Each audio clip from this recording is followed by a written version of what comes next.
Here. Vescaluti, Aye. Frick, Aye. Harris, Here. Moranti, Here. Morris, Here. Roney,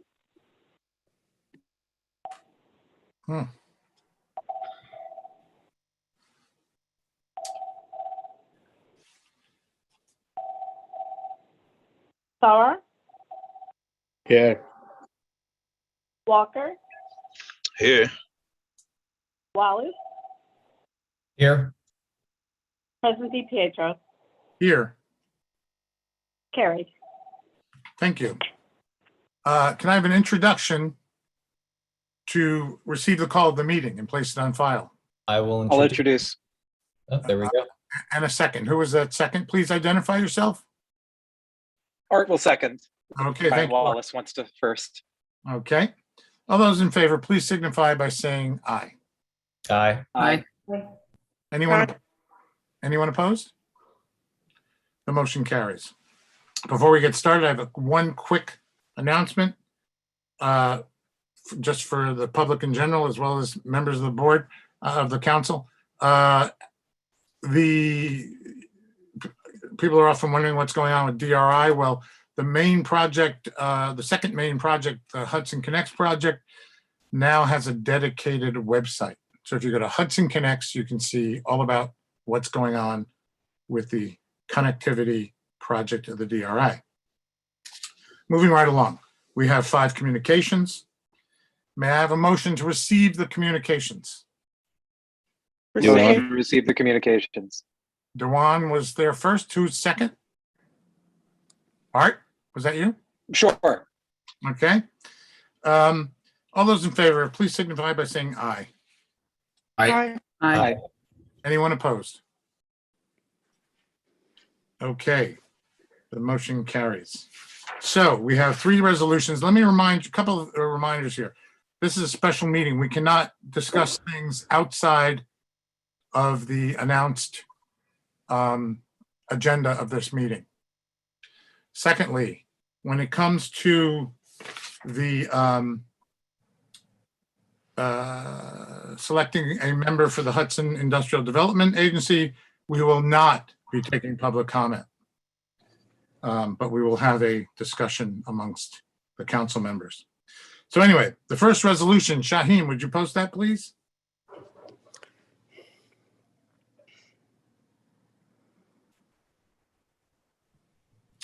Okay, this resolution, as you know, comes from Alderman Wallace, and you've seen it. Let me start by getting an introduction. Do I have an introduction? I'll introduce Tom. That- I Ryan, second. Amber second. Amber Harris seconds. Okay, any discussion?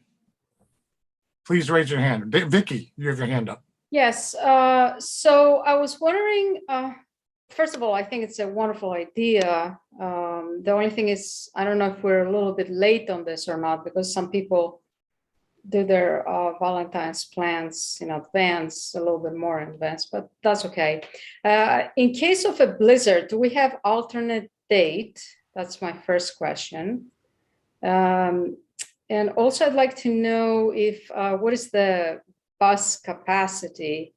If we don't end up having enough bookings, can we cancel one bus and get refunded for that?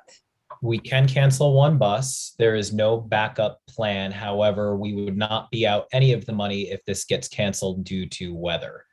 So the hotel would refund directly to those that booked. And since they are booking separately with Wyndham, it would be between the guests that are booking and Wyndham to either defer the ticket to a different day that works for them or ask for a refund. So it's very low risk in that aspect. Okay. Margaret, you're next. Ryan, Yeah, so Ryan, I think if you could just describe, I've read the document obviously, but I think if you could just describe a little bit of what is involved here. This first iteration is only for this ski experience, correct? That's correct. Yeah. So The idea is, as we heard from the previous council meetings last year with the tourism board, there was a lack of the ability to tie money spent directly to the lodging tax, right? The idea that this should work in, you put $1 in, you get $2 or $3 back in terms of your return. This is an experiment. It's a litmus test that by working with Jill at the WIC, specifically who will run the bookings for both the hotels and the tickets at Wyndham, we will know directly that what accountability we've got in terms of saying, yes, people came for the spend and being able to directly tie the lodging tax revenue that we get back for it. Where this has legs is that if this does prove successful, I'd like us to consider what we can do with some of the other municipalities around the county to run similar operations on weekends that, can be a little bit bigger. So whether that's in the fall, apple picking pumpkin season, whether that's a winter walk weekend, or more, how can this be used to basically expand the capabilities with accountability in terms of tourism and locking down lodging taxes? Okay, so I did have a question about how the package is going to be priced. So an individual booking into the WIC, they would be booking for, it'd be kind of an all-inclusive thing where the bus is included in their package. Is that correct? That's correct. The WIC is offering us, I have a separate press release that I've drawn up for this, that the WIC, Wyndham, Second Saturday, Hudson Hall have all weighed in on. The WIC is running, would be offering $199 a night. That includes obviously what we're affording in terms of the transportation. They will also be booking the ticket out of the block of reservations that Wyndham has, right? So Wyndham is running under capacity restrictions due to COVID. And just for clarity on this call, this was all planned and worked out before Catamount was open and had snow. So if there are any questions of why didn't the money stay within the county, at the time that this was being all put together, Catamount was not yet open. Okay.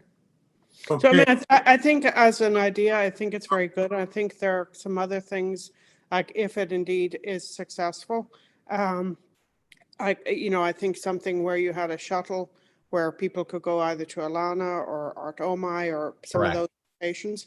I think particularly folks coming up from the city without a car. I think people who ski are more likely to have cars, but people coming up the city without a car might be very interested in being able to get to some of those other locations. We could talk about how to structure some of that, but I think in principle, it's a very good idea. Correct. Thank you. And that's what I'm hoping for, is basically a low risk, smaller investment to see how this pays off. And then we've got at least a record and data to build from. Okay, next, Art Frick has his hand up. Yeah, thank you, Ryan, for putting this motion together. I think it represents a really inspired bridge between sort of public and private, and I really think it's quite innovative. One question that I believe Vicky kind of alluded to is that I do feel like we are a little bit tardy to the party in terms of when we're rolling this out, and I was curious to know what the tourism board has planned in terms of marketing and outreach to make sure that we can really get some eyeballs looking at this thing. So unfortunately, in such a short period of time. I understand. I mean, we're just under 3 weeks, I should say, away. So we've got the Hudson Business Coalition that's going to work with us to send this out. We've already worked with Alex Petraglia to review the release itself. As I mentioned, I wrote the release. For those of you that don't know, I'm a head of communications professionally when I'm not working with you all. Second to that, we have full social media integration happening between Hudson Hall, between the Second Saturday Gallery crew, Art Omai, and with Thomas Cole, as well as the WIC and everybody that's involved in this, essentially, where they're going to be putting out the package and advertising it. So we've got a wide breadth of viewers that we will reach. And remember, Art, it's only 75 people to book out at max on the bus. So that's why, again, it's very controlled. If it's couples that are coming up, we're looking at 38 people. I'm confident we can get that within 2 weeks. Awesome. Thank you so much, Ryan, for all of the data and all of the thoughtfulness around this. One thing that I would like to throw out there in terms of moving forward with plans like this, I would love to see us really explore things that could be more economically viable for a greater amount of people. And specifically, you know, I mean, we're definitely catering to a specific crowd, right, with this particular package, but I think it'd be interesting to explore what we can do to really be a little bit, cast a broader net in terms of like inclusion and that kind of thing. But I think this is great, Ryan. Thank you. Yep, That's it for me. Let me interrupt here for a second.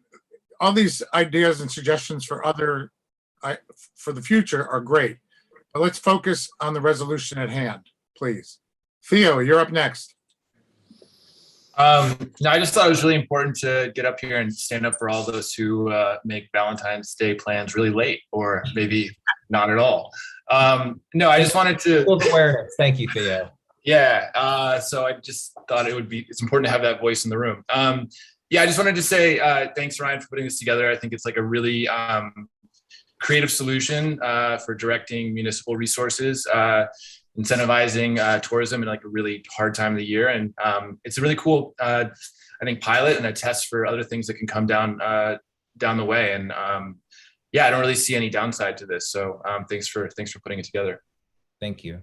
Thank you, Theo. Dominic, you have your hand up? Dominic, we can't hear you.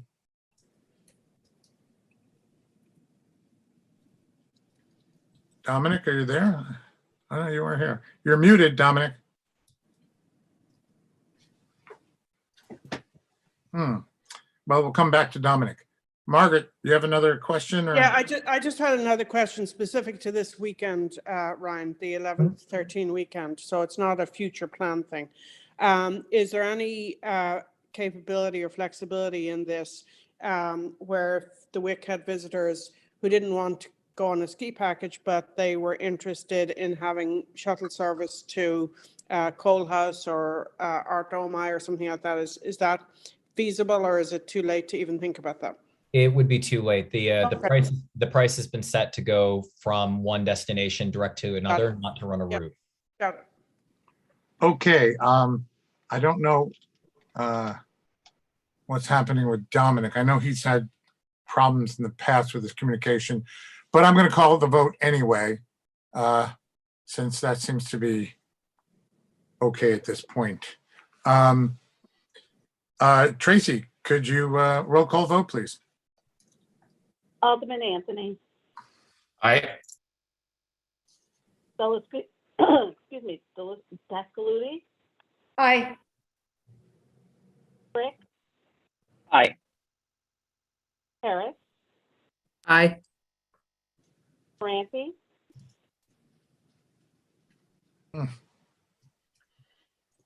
Dominic, can you hear us? Maybe you could try to call him, Tom. That's what I'm doing here.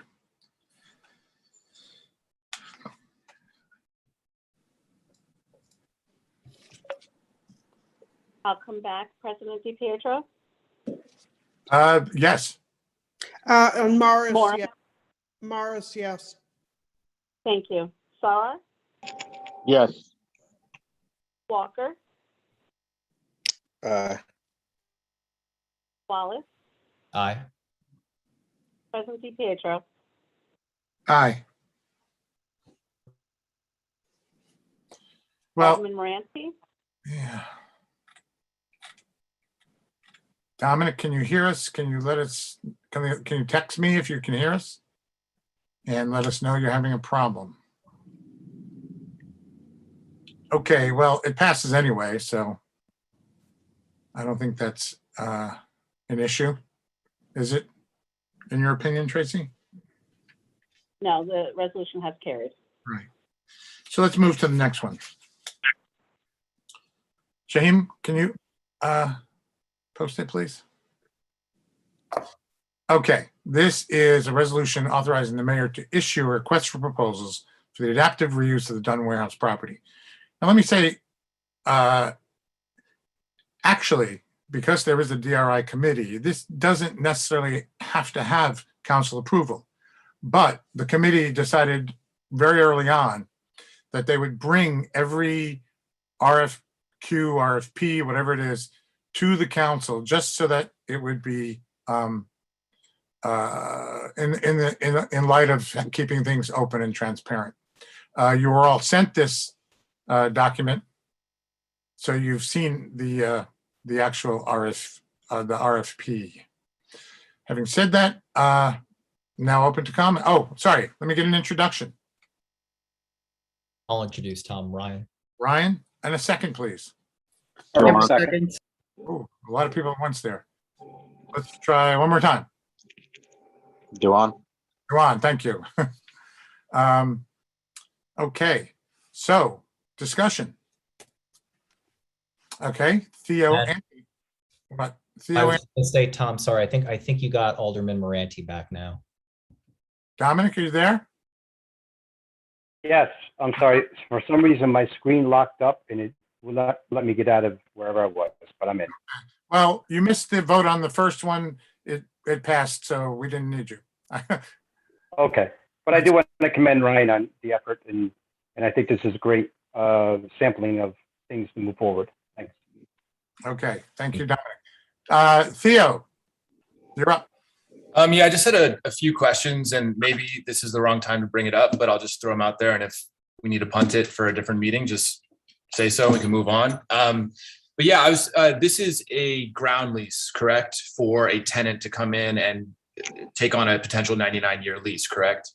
Well, let me defer. I mean, not defer. Let me bring in Peter Bujano, who crafted this RFP for us, and he will explain it better than I can. Peter, are you there? Maybe if I just ask all three questions, he'll probably hit them all in the same answer. So should I just ask them? Yeah, go ahead. All right, rapid fire.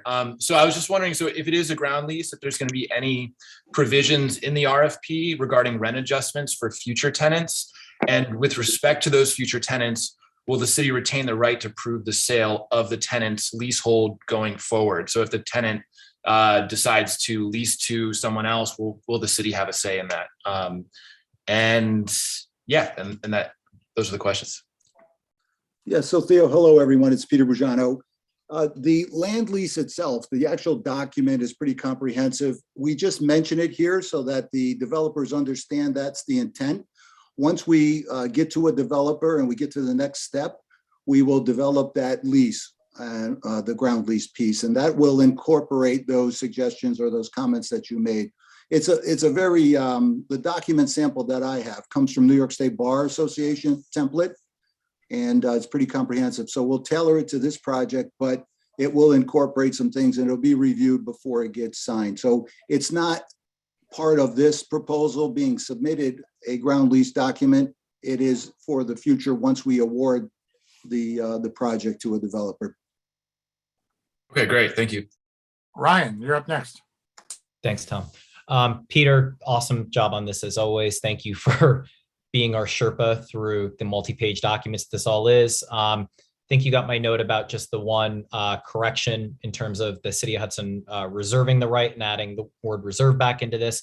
I guess my only other question is, do we want to consider adding in a question in the responses of asking the responders to disclose any relationships they have to either entities or projects that are ongoing within the City of Hudson? Sure, I can add that. I can incorporate that, yes. Thank you.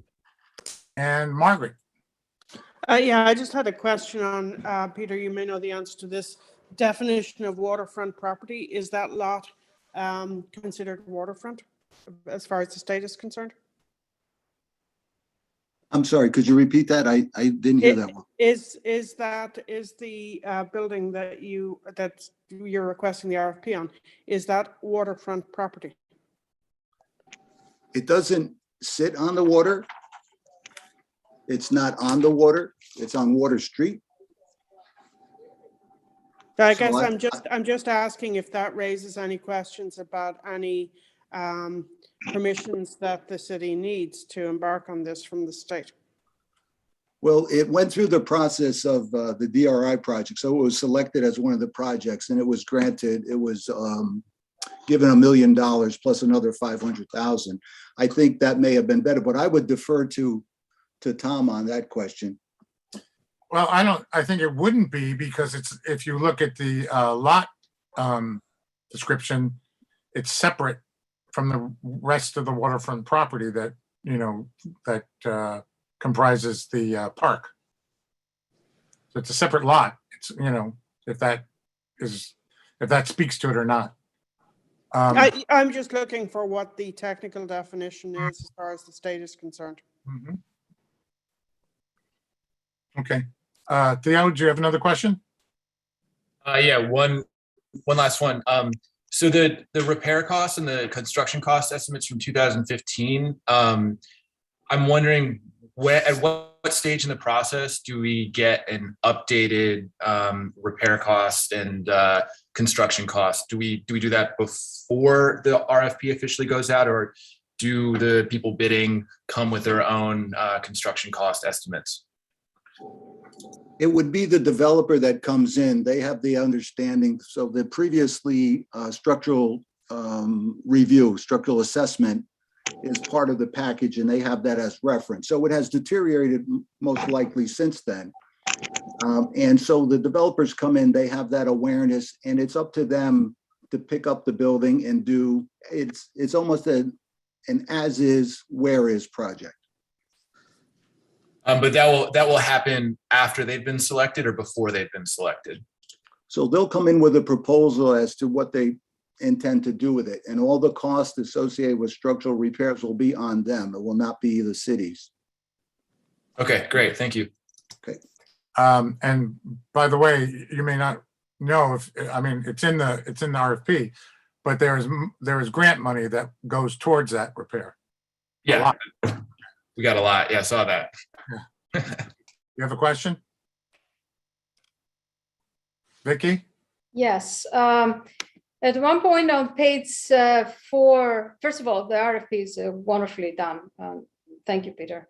Very good job. Thank you. On page 4, it mentions that it doesn't say that it might be it could be residential use too.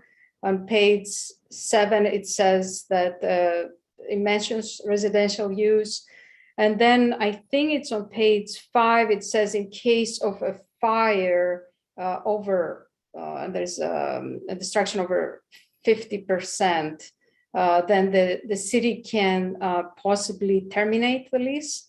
And I'm just wondering if it is a residential, if part of it is used for residential reasons, it's a little bit more responsibility for us, if we decide to terminate the lease. That's all. So I think when it comes to the actual proposal, we may have to put more effort towards that to be clear of what the plans will be. So we'll review that ground lease contract very much in detail. Mhm. I have an idea what it looks like. I've started working on it already, but at this point, we'll make sure we address any concerns you have, and everyone will get an opportunity to review it as well. Okay, all right, thank you. Thank you, Vicky. Tracy, let's have a roll call vote, please. Alderman Anthony, Aye. Bascaluti, Aye. Frick, Aye. Harris, Aye. Moranti, Aye. Morris, Aye. Starr, Aye. Walker, I just wanted to state to Peter, terrific job on this as well. Aye. Thank you, Malachi. Wallace, Aye. President DiPietro, Aye. carried. Okay, thank you. Can you take down the screen for now, Malachi, as we get to our next? Okay, I want to make sure I think all the candidates are here. Let me check. I see one. Oh, there's two. I did not see all the candidates, but anyway, we're now going to vote on a candidate for the ID. The council gets to vote on a citizen representative to the IDA. We're going to do this vote in a very simple fashion. We'll go until there is one person who gets a simple majority of 6. And if it doesn't get solved on the first round, we will eliminate the low vote getters and then proceed to the next round. So meanwhile, if you have questions, some of the candidates are here. I'm trying to see, I see Jane, I see Julie Goldwhite, Jane Trombley, Rebecca Wolf. Tiffany just joined. I'm sorry, say that again? Tiffany just joined. Oh, there's Tiffany.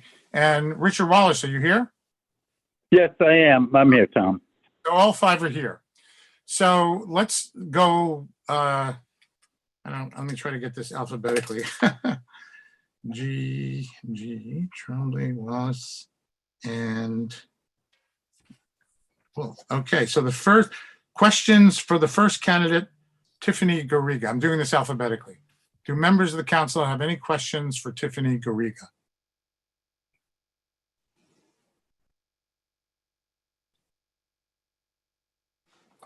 Tiffany, would you, since your statement really was just letting us, oh, wait a second, Ryan Wallace. Yeah, Tom, I had two general questions that I'm hoping that all of the candidates could go through to answer. Okay. I mean, the first is, thank you for everybody's letters. And I mean, the backgrounds, vary, and, everybody brings a very different but unique experience that would be important to have on the IDA. I would ask, what do you think the biggest challenge has been for the IDA over the past 5 years in total? And where do you feel that in your 2-year term of appointment, you would be most effective in accomplishing something, start to finish, with the IDA? And we can go alphabetically with that if that's helpful. Okay, I'm not sure I would ask for a 5-year diagnosis, since some of these people have been unaware of the IDA probably earlier. But let's, Tiffany, would you like to answer that question? You're under no obligation, by the way. Well, I would say, Ryan, with my experience on the IDA, the challenges were finding the right support and the right candidates to support a pilot that they were looking under that would benefit not only just the city, but people within the city that we support. And what was the second part of your question, Ryan? In the next 2 years, if you have the appointment, what is something you're confident that you would be able to see through start to finish? Well, within the next 2 years with my appointment, if I was appointed, I would represent the community as a community member, as I always take that very seriously. And that would be the way I would support my vote if I was a candidate. Okay, thank you. Is that it, Tiffany? Yes. Thank you. Julie Goldwhite, would you like to answer those two questions? You're muted. Here you go. Yep. I would be happy, Ryan, to answer the question specifically going forward. I have been following, even if on the sidelines, quite carefully, much of Hudson politics for years. I've been here full and part-time since the early 80s. I've been a business person of all sorts, and I've seen a very different environment. But going forward, I can't tell you start to finish with respect to a particular project type of activity, but I absolutely would like to help work to ensure a set of very specific guidelines for weighing projects to ensure some sort of consistency across both qualitative and quantitative aspects of a project. I'd also like to, and would promise to really ensure that we have strict performance measures with careful monitoring and demand accountability of all of the recipients with respect to future promises. And I would be entirely objective. I would not bring any of my personal biases, because I think that's really important. We're here to represent the community. Okay, thank you, Julie. Jane Trombley, would you like to address those questions? Oh, you're muted too. Hi, Tom and members of the council. Nice to see you all. I'll address the first question of the last, and I lived in Hudson a scant 5 years, so it's I can't quite, reach into the depths of that time span. But in my observation, I think that one of the things it seems like the IDA, while has not exercised perhaps its mandate as effectively as it could have. And so I think that it is about economic empowerment. It's about spreading those opportunities across as wide a swath as possible. It's about engagement of development and the citizenry. It's about education. So with that observation of the past, what I would suggest going forward, and again, I'm not certain I can speak to a start to finish project either, but I can say that what I am extremely interested in is building upon opportunities for workforce development that already exist. I'm involved in a manufacturing entity in the region. I am, and through that, see opportunities and partnerships that could be beneficial to the city of Hudson, to the surrounding area. We don't live in a bubble. We're very much connected to our neighbors in the surrounding areas. So I would like to see an opportunity to build upon our strengths and build and work collaboratively with those that are not only here, but look to come here. We have an opportunity with the opportunity zone that I think shows great promise. So that's my answer. Thank you, Jane. Next, Richard Wallace, would you like to respond? Yeah, can you hear me, Tom? Yes, we can. Okay. I think the biggest challenge that the IDA has faced in the past number of years, I can speak to two, maybe a few before that. I think that given its mission and given the opportunity to help promote growth and development in Hudson, that the challenge really is that the landscape is changing underneath constantly, not just physically the landscape from development, but socioeconomically, politically. And so I think the challenge for the IDA, and this is the thing that I saw maybe when I came on the board 2 years ago as a community member, is to really reflect what the wishes and what the opportunities are for the Hudson populace as a whole. And given the fact that that's changing, given the fact that there are so many issues, particularly related to housing, for instance, do you upgrade existing housing stock, some of which is warehoused, or do you encourage new developers to come in? These kinds of issues really are all part and parcel of the fact that Hudson is a unique community, and it is going through some common changes and unique changes, and navigating those changes, I think, is the greatest challenge going forward. And I think that's really what the next 2 years would be to become cognizant and mindful of the changes that are taking place in Hudson, and to use whatever position or agency or influence exists within the IDA to try to make sure that whatever decisions are made are really consonant with the wishes of the people of the community, and are always in the best interests of the city. So that's my take, Tom. Okay, thank you, Mr. Wallace. And now Rebecca Wolf.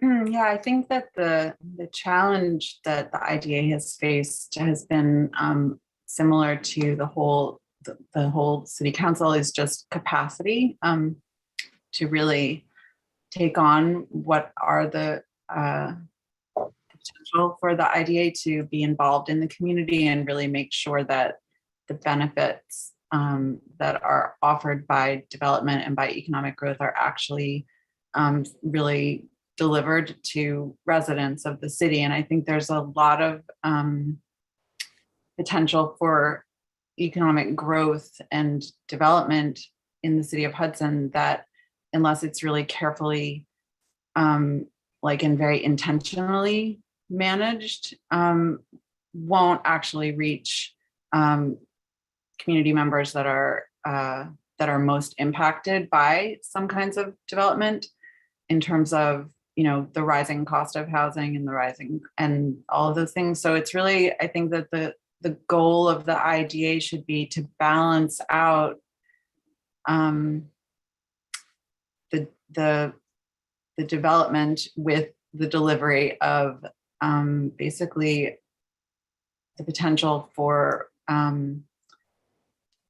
economic stability for residents. That's really what should be delivered. And so I did actually, on the IDA, I did initiate a project to revise the criteria for assessing developments so that it will reflect delivering like equity to the city, basically. So we have begun that project by bringing in a consulting team who can help the IDA develop that criteria. And so my hope is that that project will continue. And also have worked to develop a workforce training program that will be specific to the city of Hudson, because there's a lot of workforce efforts already happening around in the county. There's workforce development programs at Columbia Green and with Questar and COARC, but they don't necessarily really deliver that to city residents. And so for a whole bunch of different reasons. So those are the projects that I think are important for the IDA to continue working on. Thank you, Rebecca. And I want to thank all 5 candidates for appearing tonight, for submitting. It's not easy to put yourself forward for anything in Hudson. Moving along, questions. Margaret Morris has a question. It's Margaret, is for everyone or just? Well, it's kind of a general question, and I think some of you have responded to this. So in reading your submissions and the things that you were most interested in focusing on, I went back to the source documents. The IDA was formed under Article 18A of the State General Municipal Law. So I went back to that and what the purpose of an IDA is. And it is to encourage and assist in acquiring, constructing, reconstructing, improving, maintaining, equipping, and furnishing industrial, manufacturing, warehousing, commercial, research, renewable energy, and recreation facilities. And so our IDA's stated goal is very much in line with why it was formed: promote, encourage, attract, and develop job opportunities. And a couple of you have spoken about that. I think, Jane, you have talked about that certainly. And economically sound commerce industry throughout the city. So is there anything that any of you would like to add that really focuses in on your background and why you think that you would be really focused on the purpose of the IDA as it was formed under state municipal law? So if you can just go around, Tom, and ask each of the candidates if there's anything else they want to add in that context. Well, Rebecca has raised her hand. You're muted though, Rebecca. Yep. So Margaret, just to so you're asking what is it that we would like to see happening in the IDA specifically about creating jobs? Well, in what I'm asking is, the purpose of the IDA is our IDA promote, encourage, attract, and develop job opportunities and economically sound commerce and industry throughout the city. That's the core mission. Yep. So Yeah. if you want to speak to anything else you want to add that Yeah. is focused on that mission. Sure. I mean, I do think that's one of the most exciting potentials of the IDAs is that with the development of a really strong criteria and sort of profile of what, how the city wants development to go, which can be characterized in a lot of different ways, but which takes a lot of thought and a lot of attention, then the kinds of industrial or other kinds of developments that would potentially bring like more, I guess I'm going to use the word innovative kinds of job opportunities to the city, we could actually work to attract those kinds of developments rather than just be sort of receiving proposals and seeing what comes down the pike, which could potentially lead us into a situation where we only have, hospitality development coming to us. So, so I think that's one really important thing. And then just for the general council, we haven't really described what it is that happens when a proposal comes to the IDA, but essentially there's a trade-off offered from developers, like in exchange for this tax abatement, we will provide X number of jobs. And, as Julie alluded to, there is definitely a gap between the promise that is made and the enforcement of that promise, and like essentially making sure that jobs really come in a way that actually affects people's lives and livelihoods. Thank you, Rebecca. Jane, you want to respond to Margaret's? And you're muted. And no picture. Yeah, thank you, Tom. Margaret and the others. I really would like to see an IDA that is more proactive than reactive. A proposal comes in and, the entity responds to it. And as Rebecca alluded to, there's a trade-off. I don't know if this is possible, but I think that there is an opportunity to attract a broader array of entities and industries, so it isn't just siloed in hospitality, and that there's opportunities in tech-related things, tech-related businesses, manufacturing, other elements of tourism that could broaden the economic base of the city and the workforce opportunities that go along with such broadening. So whether it is a sort of we're open for business campaign, or we're supporting our existing business and cultivating new ones, I don't know. I don't know what the mechanics are actually. So I don't want to get too far ahead of myself, but I think that there's an opportunity to be proactive, and that's what I want to, that's the point I want to make. Thanks. Any other responses to? I had my hand up. Oh, sorry, you took it down, but okay, go ahead, Tiffany. Just so. You muted yourself. Can you hear me? Yes, now we can. Okay. So with the idea, we have different applicants that come forward, and we have to make sure, what benefits the city as well as the residents. The main key is to, once pilots are passed, is to maintain and stay on top and make sure that what was passed and what was agreed upon actually takes place. Some pilots get passed and it's over with as far as paperwork is done, but we just need to make sure that everything that's in document as far as jobs and the creativity of the pilot maintains the same way. Thank you, Tiffany. Rebecca, rather than have you respond again to the same question, Another council member has a question. Amber Harris. So, in this area, we have like a large number of sort of like community colleges with a lot of like manufacturing, construction majors. So if any of you considered sort of like reaching out to those programs, I know Rebecca, you said you've worked with workforce at Columbia Green, but like what work have the rest of you done to sort of reach out to like Columbia Green, like SUNY Schenectady, Hudson Valley, have a lot of those programs. So like what work have you guys done to sort of integrate those programs back into the community? Thank you, Amber. Rebecca, since your hand's up already, you will respond. You're muted. Okay, thank you. That's a great question. And I mean, I think that what I would like to, I wanted to actually just say the thing I was going to say first, and then I'll respond to that question if you don't mind, just because they're related, actually.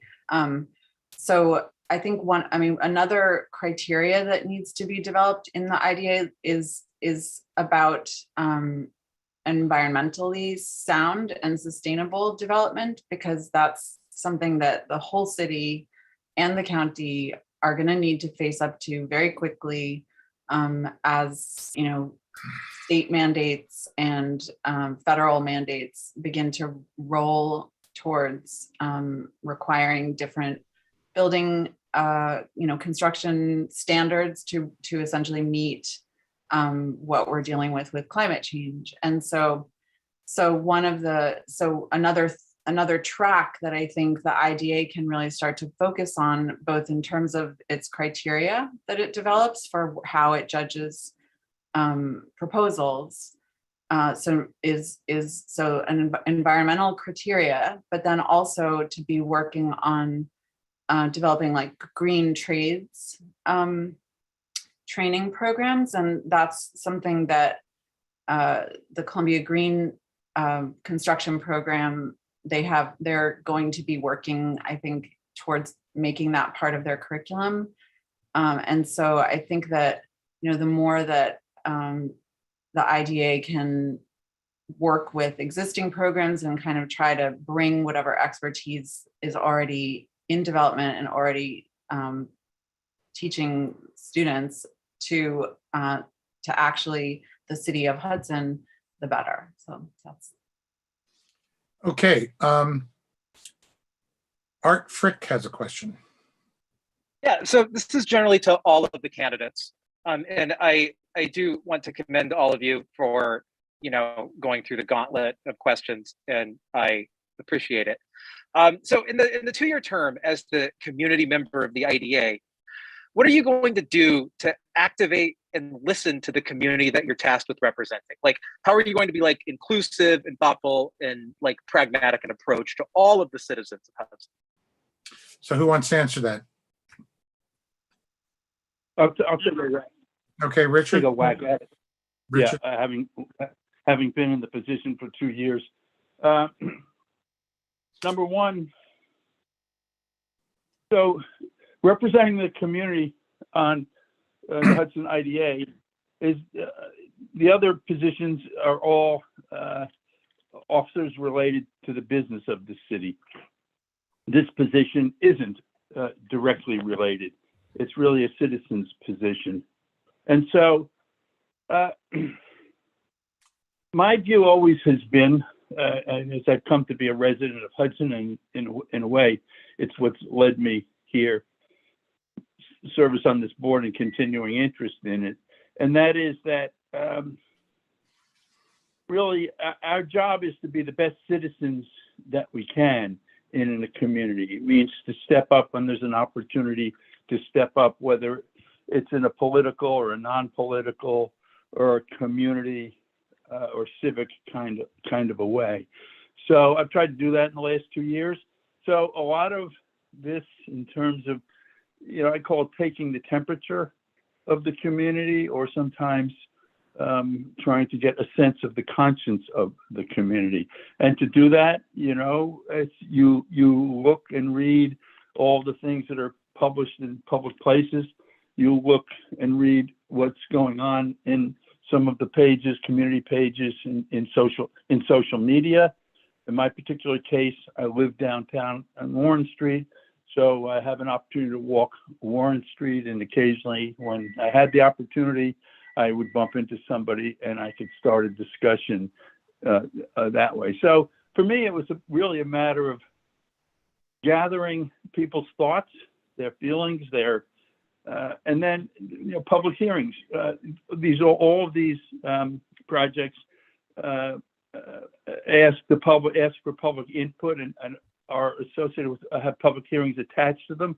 The public doesn't always turn out in any great numbers for these. So if there was one thing I would say that perhaps community board member could do, it would be to try to heighten this outreach to the community when there is a public hearing, and with more information about really what's at issue, what's at stake. I know a lot of times these things just like black boxes that get voted up and down and they cost this much or that, but they all have implications to the future, present and future development of the city. So again, representing the community, I'd like to see more and more people turning out from the community to provide input for these projects.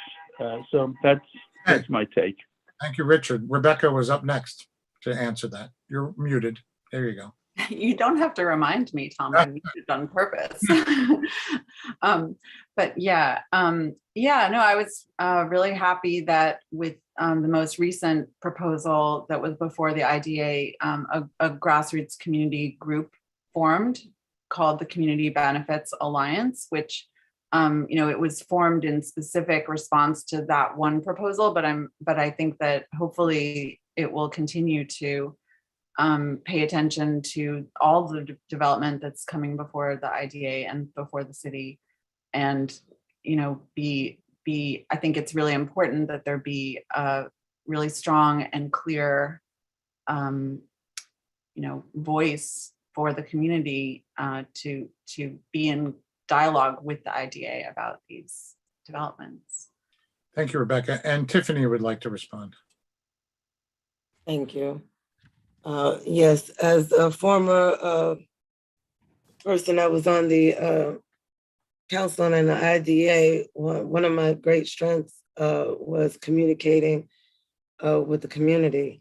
And during our last several pilots on the IDA, there was a great amount of people in the community with their say and what they would like to see and be a part of in the future. That's one of the key things, is communicating, not just in your surrounding area, but throughout the city, and to maintain that community relationship, and also communicating with different non-for-profits organizations in the city that support the community. To have those open dialogues and to be present during all the meetings and during the public hearings especially is extremely important. And to represent what the community wants and not what you want is what's really important as a representative of the committee on the IDA. Thank you, Tiffany. I think Julie had her hand up. Wasn't sure how do I say I want to speak. It's a Well, there's a way, but we won't go into that right now. You can raise your hand. Go ahead. Thank you very much. As a community representative, I would bring a lot of rigor to what is being considered, in addition to keeping my ear to the ground and learning how to attend more community outreach types of activities. I do feel that my background would give me a great leg up to assist the IDA in the kind of rigor that needs to be used to approach all sorts of proposals once they come in, and to think about what could be done. I've spent 30 years as a quick study reviewing lots of transactions and engaged in them. And I also, in order to be successful, have learned a lot about bringing people together and collaborating and being cooperative. And I would bring all of those skills with the kind of rigor and energy that I approach everything that I do, including the research that I actually did to come and talk to all of you, to look into all of the pilots that have happened, that are in progress. Well, actually, most of them are done, but I went all the way back and looked at everything, and I would continue to do that sort of research and approach everything with that sort of rigor. Thank you. And lastly, Jane Trombley. Oh, you're muted. Yep. Sorry. One more time. I would just like to remind everybody who's on this call that unlike representing the citizens on the Common Council, which is a direct relationship between one's constituency and the council, and there's a direct relationship of accountability. This role is being decided by you all. And so therefore it's sort of one step removed, if you will, from the citizens of Hudson. They are relying upon you as the collective Common Council to select the person that is most capable to represent the community on this very important board. So I think that I think what Julie has just said is very instructive to that point, that whomever you pick brings the kind of skills and the background and the sort of the gravitas about employment opportunities and workforce engagement and partnerships and some experience in something other than hospitality, perhaps, and see sort of the bigger picture of opportunity rather than being so focused on representing, a group of citizens or, a specialized, voice within the community. I think it's really, really important that whoever is selected this evening has that sort of 30,000-foot view and understands what's in the best interest of all the citizens of Hudson in terms of the economic development of the city of Hudson, not somebody's, axe to grind. So I know you'll put a lot of thought and judgment in this in the next 20 minutes. And that's what I would ask each of you to do, is consider the qualifications and the skills that each of the candidates bring. Thanks. Thank you, Jane. And with that, Tracy, can we have a roll call vote, please? Is this a roll call? I'm sorry, not a roll call vote, but a vote. So, sorry, Tom, just to be clear, in this vote, you're going to ask us to state who we are voting for. Is that correct? Correct. That is correct. Thank you. Tracy? You want me to do it? Alderman Anthony. No, that's fine. Either way. No, go ahead. Alderman Anthony. I just wanted to say something real quick before I cast my vote. What I lack in experience, I am making up for an alphabetic privilege. I just wanted to say that I'm enthusiastically casting my vote for Rebecca Wolf. I wanted to thank everyone else for coming forward. In the end, I am really drawn. Rebecca has really shown the tenacity to pursue grants, bringing in $1 million through the Enterprise Community Foundation. She was the key member of the community that drafted the Affordable Housing Development Plan, which I know is separate, but it shows where her values are. I think she's shown the capacity to really, really dive into the weeds while maintaining a vision of how Hudson can grow sustainably. I think she's done so with flexibility. I think she's done so with tenacity, and I think she's done so with resiliency. And I think she's done an incredible thing for our city, and I think she would really do an incredible job on the IDA. So I enthusiastically cast my vote for Rebecca Wolf, and I hope the rest of my council members agree as well. So.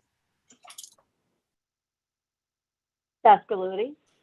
Hi, I'm sorry I have issues with my Zoom again. I do want to say these are great candidates and they all answered extremely well. I want to thank them for putting the effort. I'm going to go with Richard Wallace because I feel that he has the experience. He's been at the IDA. Actually, he was just elected as a secretary, although we can have new secretaries, but I feel comfortable with that vote, so we'll go with him. Rick, I'll go with Tiffany Garriga. Harry, I'm casting my vote for Richard Wallace. Moranti, I also want to thank everyone for stepping up for the choices. I want to say that with Mr. Wallace, I think stands out for his last 2 years serving respectively. He's just been elected on as secretary, and I think with his community interest and the willingness to stay out aboard and serving respectively, I vote for Richard Wallace. Morris, Yes, I also want to thank everyone for coming out this evening and being so open in the discussion. I'm casting my vote for Jane Trombley. Roni, Thanks to all the candidates who reached out to the council to express their interest. And I think you've given very great answers as to some of the concerns that we have regarding this role and how it will play a role in shaping the future of Hudson for everybody involved. Along with some of my other colleagues, I also feel that Mr. Wallace brings a plethora of experiences as well as desire to stay kind of politically neutral in deciding how this is going to play out, and that's why I'm voting for Mr. Wallace. Sarah,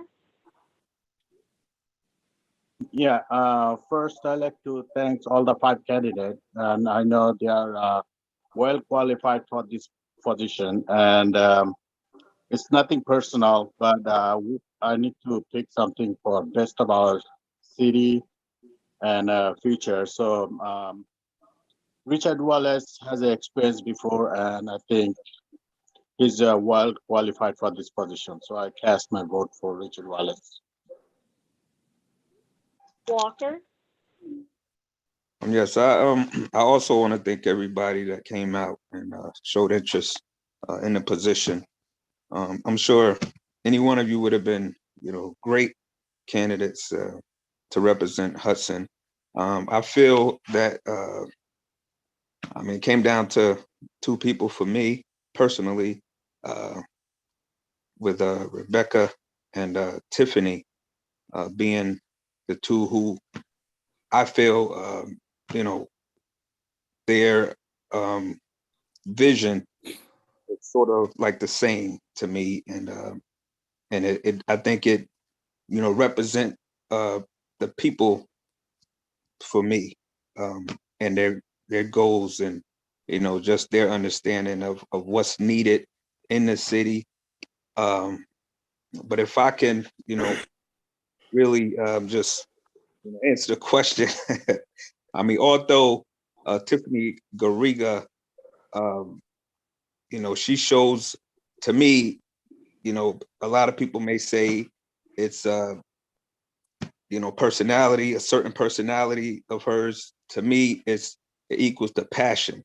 So I feel that, the love that she shows the community, and, just the work that she's done already, and not to say that, other people did not do the work. Like I said, Rebecca, I highly respect everything you've done for the city of Hudson, and, I commend you on that. But I think Tiffany would be best suited for the position. Wallace, I'll echo everybody in terms of thanking everybody for applying and putting yourselves out there. Of note, I very much want to thank Julie, because your background is stunning in terms of what it can offer the city. I am going to vote along the lines of experience and cast my vote for Richard Wallace. However, Julie, this is definitely not the end of a conversation between us. As the chair of the IDA, there are a few things I think I would like to bring up at our next meeting. If you do have the time, I would invite you to please come and join us for it. Thank you very much. President DiPietro. Well, I must say, that does it actually. 1, 2, 3, 4, 5, 6. Richard Wallace is elected, but I'm not going to close out the vote without making it clear that I will vote for Rebecca Wolf. Rebecca Wolf, I have followed the IDA. I was on the IDA, and I can attest that Rebecca Wolf has done more on the IDA than anyone. And to echo what Theo said, her abilities have gone beyond the IDA as a council member in terms of getting a grant, and more importantly, what she's done on the IDA. Anybody who's followed it carefully knows that she initiated so many projects on the IDA in terms of making sure that they had new standards for giving pilots, to name one, the workforce development project that she did. So anyway, I vote for Rebecca. Obviously, she doesn't get it, but that's where we are. So I think with that, we're done, since we have a 6-vote majority. Excuse me, President DiPietro. Right, yeah. Now, I would, Go ahead. I believe we would need a roll call vote to appoint Right. Mr. Wallace to finish the resolution. That's right. We have to do the resolution. So let's move towards the resolution. And I need an introduction for the resolution. Just Art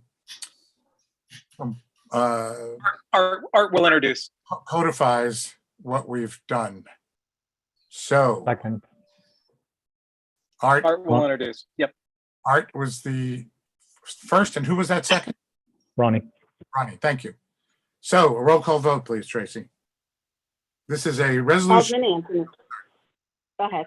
Sorry. This is a resolution appointing Richard Wallace, as we've just voted. Thank you. Alderman Anthony. Aye. Sescaluti. Aye. Frick. Aye. Harris. Aye. Moranci. Aye. Morris. Aye. Roney. Aye. Starr. Aye. Walker. Aye. Wallace. Aye. President DiPietro. Aye. Carried. Okay, and that's it for tonight's meeting. Motion to adjourn. Yes, a motion. Rebecca has her hand up though. Yeah, I'm sorry, we're not taking comments. That was clear. Just, Second, Dewan. motion, Dewan, second. Second. All those in favor, please signify by saying aye. Aye. Aye. Anyone on the council opposed? Okay, thank you all for coming out for a special meeting. Oh, and one last comment. Patiently sitting there has been Michael Tucker. Let me tell you, as someone who was on the IDA when we hired Michael Tucker, he's done the greatest work to get this agency in shape, because it was on the verge of being, I don't know what the term would be, but put aside or closed. Mike got us up to snuff, got them up to snuff, and continues to serve in that capacity. And with that, thank you all. Good night. Thank you.